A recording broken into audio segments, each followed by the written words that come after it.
Need to do it a bit lower, don't we?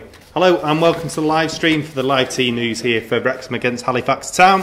I'm Carl from the Wrexham AFC media team, and the table toppers are back in action on a Tuesday night under the massive Wrexham AFC racecourse floodlights. So we've got the team news, the teams are in, and we'll let you know what's what in the starting 11 for Wrexham this afternoon. 4 changes to the side is the notable one. Kevin Roberts drops out, as does Stuart Bevan, Doug Farm, who was the other one? And Nicky Deverding. I need help, I'm so out of practice of doing this. So the Wrexham side is Rob Lainson in goal. Across the back we've got James Jennings at left back, Mark Carrington at right back. Jake Lawler gets his debut with Sean Pearson at centre half. The 2 holders will be Akil Wright and I'm guessing Luke Summerfield with Paul Rutherford, and then up front will be Rakeel Pike, Mike Fondop and Jordan Maguire-Drew. The subs for Wrexham: Christian Dibble, Luke Young, Chris Holroyd, Brad Walker and Stuart Bevan. So that Halifax side is Sam Johnson, Nathan Clark, Matty Brown, Matty Coslow, Dale Southwell, Jonathan Edwards, Simon Lenigan, James Barrett, Jordan Preston, Joe Scars and Jacob Hansen. Their subs: Sean Rowley, Cameron King, Stanley Odalusi, I'm going for that, Mecky McLeod and Niall Mayer. So Tom, I'll bring my colleague Tom in here for a minute.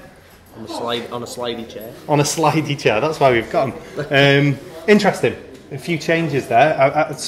We're not sure whether it's an injury for Kevin Roberts, but he'll be disappointed because he's put in a couple of really good performances, hasn't he? Yeah, and he'd definitely be disappointed. But we've kind of got strength in depth, really, with Mark Carrington able to filter in at right back and Jennings coming back at left back. I think it's still a solid defence. Lawler's dropping in. To be honest, he's a quality centre back. There's a reason why Salford signed him, and to be honest, he was only being kept up by Nathan Pond, he's won the league before. So really, I think that's a very, very strong back four. I don't think there's nothing to worry about, to be honest. Salford City, good back four, haven't they, as it is? So it must have been difficult for him to get into. Of course, Liam Hogan as well is there. Yeah. Good defender. And yeah, so that would have been tough for him to get in the side. But another interesting one, Paul Rutherford returns. He's been great, hasn't he, this season, as he was last season as well. But he comes in for Nicky Devedix, who probably be a bit disappointed he didn't get more of a run in the team. Yeah, but I think that's the cutthroat nature of the team at the moment. If you're not performing, obviously Devedix, he just kind of got a bit... He was double marked against Aldershot. They kind of had him locked down, and Rutherford offers that bit more energy going forward, I find. So to be honest, Rutherford's a quality player. He will... what was it, the 2 litre diesel, as he called himself? 2 litre diesel up and down the wing. And now he's turned into a bit of a Carrington, can play right back. So, but he will be looking to kind of up and down that wing, cause chaos, create assists, and for me, Rutherford's a very positive change. Devedix plays in a different style of football. It's very methodical when, trying to think of the word, that less, the more quick defenders they need, like the killer ball through. That's where Devedix kind of comes into play. First name on the team sheet's obviously Sean Pearson, but very close behind that, it's got to be Jordan Maguire-Drew at the moment, hasn't it? What an exciting player he is, and you can't leave him out, can you? We did on Monday, and we lost. Yeah. So, he has quiet periods in the game. I was listening to our Calon FM commentary on Saturday afternoon. They Lee and Mark mentioned he has quiet periods of the game, but then he comes alive and he makes a really important contribution. He does, and I think that's he kind of hits teams when they're least expecting it.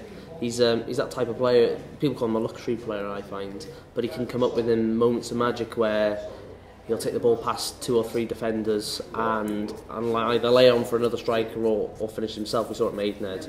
He only has to be shown onto his left foot and he can put it in top corner. So for me, Maguire-Drew, an absolutely exciting winger, as they'd say. But to be honest, he's allowed to have that licence to roam because of players like Akil Wright in the midfield who don't require him to come back to defend. He can do it himself. So I find that the strong base that we've got in the strong defence lets the attackers kind of have their free roam, really. We talk about the first name on the team sheet. Obviously people are going to mention Sean Pearson, they're going to mention Jordan Maguire-Drew. Obviously Pearson being the captain, Maguire-Drew your flair player, maybe Mike Fondop for the goals. But for me the real engine of this team is Akil Wright, and he's got to be in with a shout of being probably if we were to have a vote for player of the month for Wrexham AFC so far, I'd give it Akil Wright all day long. I think his engine room's been fantastic. He tweeted that he was disappointed with his performance on Saturday. Were you? I certainly wasn't. I thought he was good. No, and to be honest, I think if he's disappointed with that performance, then if he thinks he can do even better, then I'd be looking forward for it, because to be honest, he's an absolutely quality player. Breaks up play. He reminds me he plays a similar role to the way Kante did at Leicester. So because obviously he's not small, he's 6. I stood next to him in Sainsbury's, I've told this before, and he doesn't look big on the pitch, but when you actually stand next to him, he's a very, very big lad. So for me, I think he's got a fantastic engine. He runs for 90 minutes, doesn't stop, and his tackling's excellent. His break-up play, he's very good at anticipating play, but then he also sets people up for runs, and he does go on a few runs himself. I know one day I think he'll get that goal, and I think it'll be the biggest celebrations. So. Very briefly, Halifax Town, Matty Costello, good little player. Dale Southwell as well. Jordan Preston, good players. They're right up there at the top. Yeah. For a long period of time, weren't they? At the start of the season, good side, aren't they? Very good side, and Southwell, I think, is the one to watch for me. Yeah. He scored that excellent goal on Saturday. So on Saturday, it was the turning shot. It reminded me a bit of the way Danny Rowe plays. So he took the ball down and span on a sixpence and stuck it in the bottom left corner. He's a quality player, Southwell, and I think he is one to watch, because I know we've got extremely good defenders, but if you have a player like him, that's you kind of need to have an extra eye out for him as well. So they're an excellent team, Halifax, and there's a reason why they're so high, and Fullerton's got them kind of all guns blazing at the moment, so I think just going to go from there, really. Ben's predicting a 3-1 win for Wrexham this evening. Danny's listening in from Plymouth. Ben says it's a good team that we're putting out. So, and Danny's predicting 4-0 as well. And Twitch says 2-1 or 3-1. So really positive there in the comments. Thanks for getting in touch and letting us know what you think. We'll run through that team before we leave you. The Wrexham team, obviously, you'll be excited to see. Rob Lainton in goal. The back four, James Jennings, Mark Carrington, Sean Pearson, and a debut for Jake Lawler.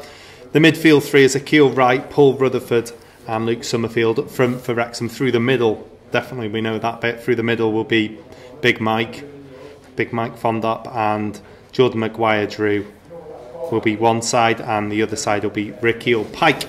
The substitutes for Wrexham: Christian Dibble, Luke Young, Chris Holroyd, Brad Walker, another potential debut as well there for him, and Stuart Bevan. So we'll be back after the match. We'll let you know what happened, and hopefully we'll be happy with the victory. So we'll catch you guys on the flip side.